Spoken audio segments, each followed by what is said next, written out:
انا مشكلة كاين ما بيني وبين بناتي. بناتهم كاع كاين بناتهم البنات يخرجوا 8 تاع الليل وما يدخلوش حتى 12 تاع الليل. نخرج. ها؟ تساليش. وكي انت تقول نهضر. هما قالوا لك هكذا؟ هكذا يقولوا لي يسبوني. ما جاك ليه. حبس الوكيل يا رب. هذا مجال مجال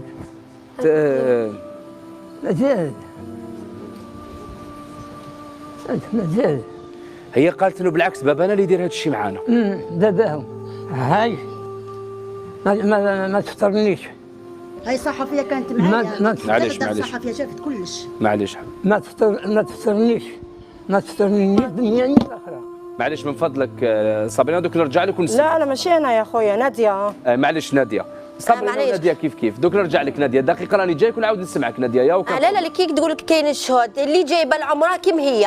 اسكتي. معليش عمي رابح في رايك علاش علاقتك مع بناتك هكذا؟ وين الخلل؟ واش اللي يوصل باش انه البنت تقول لك بابا دار لنا هاد الاعمال الفظيعه وهاد التفاصيل السيئه، وهي تقول لك بلي احنا كنا نخدم وكنا نمدوا له باش يرضى علينا وباش ما يحتاج، وفي الوقت اللي انت تقول هذا الكلام. نقول لك كي اسمك باه هشام.